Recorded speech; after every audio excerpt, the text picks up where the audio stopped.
आज हम सबसे पहले दिल्ली के मुख्यमंत्री अरविंद केजरीवाल के विशाल और भव्य बंगले का रेशमी पर्दा हटाएंगे। केजरीवाल ने सरकारी खजाने से लगभग 45 करोड़ रुपए का खर्चा करके अपने लिए यह शानदार बंगला बनवाया है और इस बंगले में लगभग 1 करोड़ रुपए के तो सिर्फ पर्दे ही लगे हुए हैं। और इसीलिए आज हम सबसे पहले इसी खबर का विश्लेषण आपके लिए करेंगे और साथ ही अरविंद केजरीवाल को यह चुनौती देंगे कि या तो वो इस बंगले को दिल्ली की जनता के लिए खोल दें ताकि दिल्ली की जनता खुद आकर देख ले कि केजरीवाल के घर में क्या क्या लगा हुआ है, कहां कहां लगा हुआ है, कौन सा मार्बल लगा है, कौन से वो रेशमी पर्दे लगे हैं जो करोड़ों रुपए के हैं, या फिर आज तक की टीम को इस बंगले में प्रवेश करने का एक मौका दें। हम इसका पूरा वीडियो बनाएंगे और देश की जनता खुद आज तक पर यह देख पाएगी कि कितने शानदार बंगले में केजरीवाल जी एक संत और एक आम आदमी की तरह आज भी रह रहे हैं और देश की आम जनता के लिए, दिल्ली की आम जनता के लिए कितनी तपस्या कर रहे हैं इस बंगले में। लेकिन हम अपने इस विश्लेषण की शुरुआत वर्ष 1968 में आई एक फिल्म के गाने से करना चाहते हैं और फिल्म का नाम है शिकार और इसमें एक बड़ा सुपरहिट गाना था जो आज की इस सिचुएशन पर बिल्कुल फिट बैठता है। गाना क्या था? पर्दे में रहने दो, पर्दा ना उठाओ, पर्दा जो उठ गया तो भेद खुल जाएगा।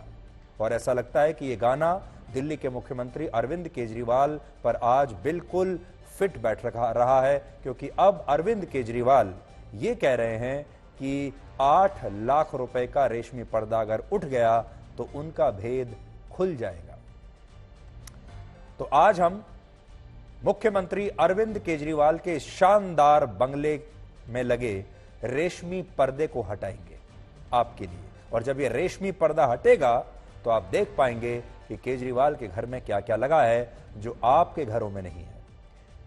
केजरीवाल को लेकर एक बहुत बड़ा खुलासा हुआ है जिसमें यह पता चला है कि दिल्ली के जिस सरकारी बंगले में मुख्यमंत्री के तौर पर वो रहते हैं उस बंगले की मरम्मत और उसके रेनोवेशन पर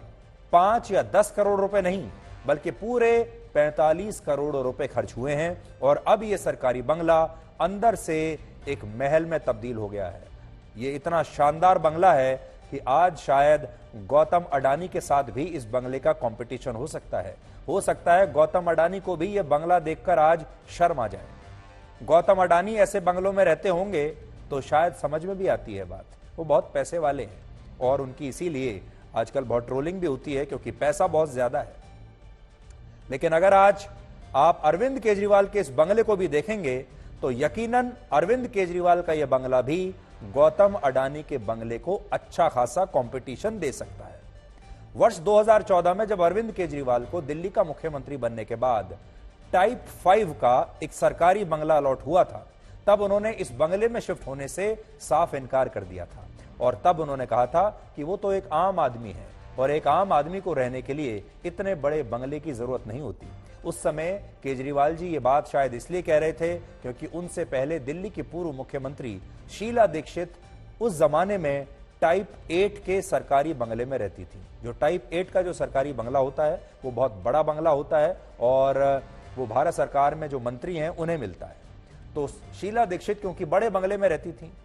उनके सामने केजरीवाल थे जो कि एक नई तरह की राजनीति लेकर आए थे, आम आदमी की राजनीति। खुद भी बताते थे कि मैं भी दिल्ली के आम लोगों की तरह हूं, इसलिए उन्होंने कहा कि मैं बड़े बंगले में नहीं रहूंगा। और केजरीवाल तब इसी बात को एक बहुत बड़ा मुद्दा बना रहे थे और वो लोगों को यह दिखाना चाहते थे कि वो भले ही मुख्यमंत्री बन गए हैं लेकिन उनका स्टेटस हमेशा एक आम आदमी जैसा ही रहेगा। जैसे दिल्ली का एक ऑटो रिक्शा वाला रहता है, एक टैक्सी वाला रहता है, दिल्ली का एक आम आदमी अपना जीवन व्यतीत करता है, वैसे ही केजरीवाल जी भी रहेंगे। यानी केजरीवाल ने कहा कि मैं नेता जरा दूजे किस्म का हूं। उस समय दिल्ली के लोग कुछ ही दिनों में अरविंद केजरीवाल की सारी बातें भूल गए और फिर केजरीवाल भी वर्ष 2015 में उस टाइप 5 के सरकारी बंगले में चुपचाप शिफ्ट हो गए, जिस बंगले को अब उन्होंने अंदर से एक बहुत बड़े आलीशान महल जैसा बना दिया है। और उनका यह सरकारी बंगला दिल्ली के सिविल लाइंस इलाके में मौजूद है जहां ऐसे ही और भी टाइप 5 के 12 से ज्यादा सरकारी बंगले हैं उस कॉम्प्लेक्स में। हैरानी की बात यह है कि वर्ष 2014 तक केजरीवाल रहने के लिए एक छोटा सा फ्लैट मांग रहे थे कि मैं तो एक छोटा सा फ्लैट दे दीजिए जहां मैं अपने परिवार के साथ रह सकूं। लेकिन बाद में 2015 में